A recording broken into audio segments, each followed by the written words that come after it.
So what I have on the chopping block today is this Riccar Supralite. I forget what the simplicity version is of this, is super quick or something like that. Overall, it's in decent shape, at least as far as I can tell. I haven't cracked it open yet, but you know, we got to determine if this is actually worthy of going through and doing a full service on it. And in order to do that, we've got to put power on it. Now, this was a curb fine machine.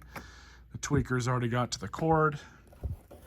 Typical, but I got a good used cord here that we're gonna stick on, and I'll show you guys how to do it. Now, thankfully, the cord up to this point is really easy to change out. These are just like Oryx. Oryx are very similar.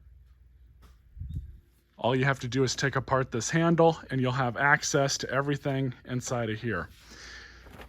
Now, if they had cut this one, which I'm really glad they didn't, that would have been a little bit more work. We would have had to change it out in here as well, but also we would have had to crack open the bottom cover here and basically put on a couple new terminals because that goes straight to the motor. So let's get started. Phillips screwdriver or a drill or impact. I'm just going to take all of these screws out.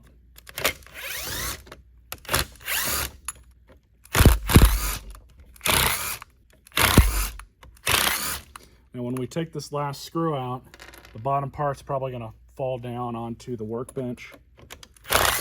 And that's it. That's all you do. So just to get this out of the way, I'll just take that off. But you guys can kind of see what we have to work with here. We're going to have to transfer this strain relief over to the new cord. And we're also going to have to cut this so that we can get these wires out to the correct size. So first we'll do this. Gonna have to pop open the strain relief.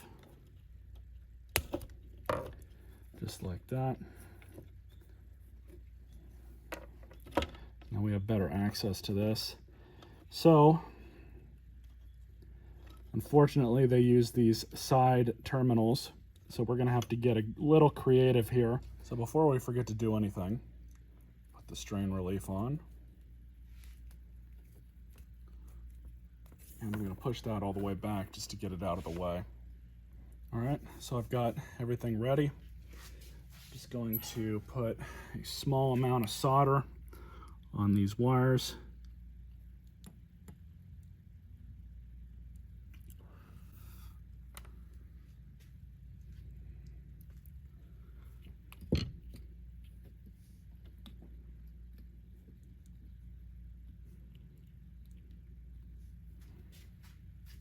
Grab your lighter.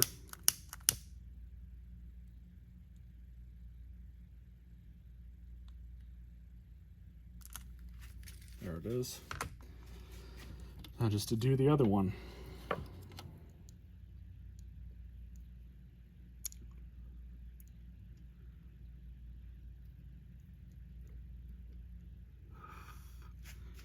That's it.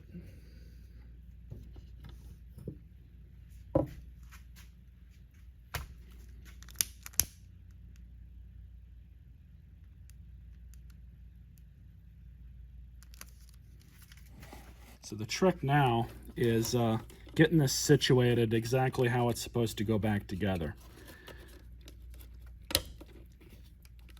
You might have to mess around with the switch just to get things to seat right, but you want it in the best spot possible. And on Oryx, it'll have like little runners where you can route the cable through, but this machine does not appear to have that feature. We'll try and do what we can. Get this in. Just like that. Make sure everything's still good. When you get this ready to, reinstall the top part of the handle, you just want to make sure that all of these holes are clear, or else this won't go back on properly. If you do somehow get it on and there's like a wire going across here, you will pierce that with the screw. So you want to be really careful about that. But all I'm doing right now is get one of these in.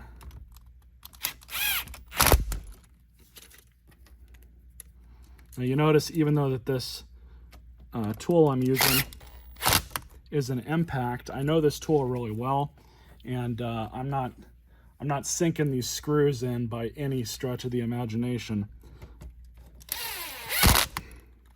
2 whacks of the internal hammer is sufficient. That's not going to over torque anything.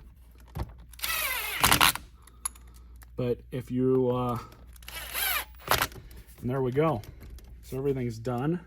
So the last thing we got to do is just push this in, just like that. There you go. That's how you replace a cord on one of these. Let's drag it outside and test it out. Now, if you're going to run a vacuum without a bag on it, do it outside.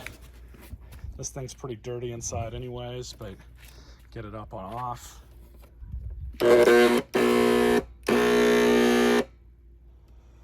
So it works, but we've got another issue. There's a jam inside it. Most likely this thing sucked up something into the fan. It's an easy fix, so we'll do a full service on this and go from there. Hope you guys enjoyed this video.